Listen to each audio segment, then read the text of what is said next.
বছর দশেকের নাবালিকা টিউশন পড়ে বাড়ি ফিরছিলেন, তাকে যৌন নির্যাতন করে খুন করেছে এই অভিযোগ আসছে কুলতলি জয়নগর এলাকা থেকে।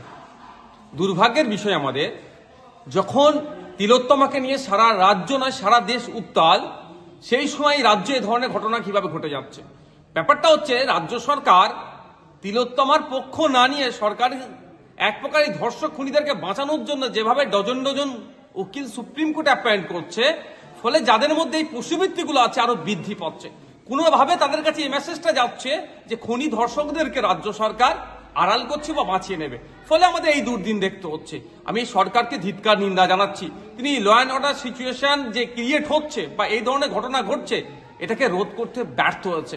যখন তিলোত্তমা ঘটনার পরে পুলিশের নিষ্ক্রিয়তা নিয়ে, পুলিশের ভূমিকা নিয়ে যখন প্রশ্ন উঠেছিল, তখন রাজ্য সরকারের রাজ্য প্রশাসনের প্রতি একটা দৃষ্টি নিক্ষেপ করা দরকার ছিল, সংস্কারের দরকার ছিল।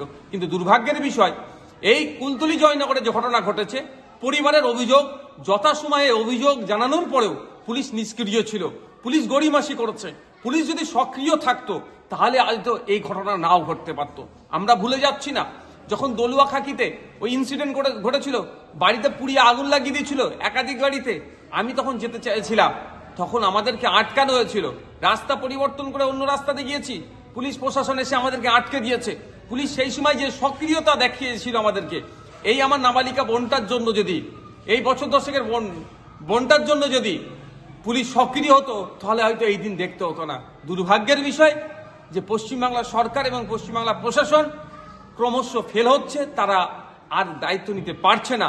আমি আশা করব মুখ্যমন্ত্রীর কাছে, পুলিশ প্রশাসনের কাছে দ্রুত এর সাথে, এই খুনের সাথে, এই যৌন নির্যাতনের সাথে যে বা যারা যুক্ত আছে প্রত্যেককে গ্রেফতার করে ফাস্ট ট্র্যাক কোর্টের মাধ্যমে দ্রুত শাস্তির ব্যবস্থা করা হোক।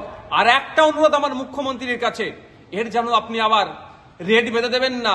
লাভ অ্যাফেয়ার, ও প্রেগনেন্ট ছিল, ওর এটা ছিল, এই বলে যেন আবার আমার এই নাবালিকা বোনটাকে দেখে দেবেন না। এই অনুরোধটাও রইল মুখ্যমন্ত্রীর কাছে, যথাযথ বিচার হোক, তার ব্যবস্থা করুন।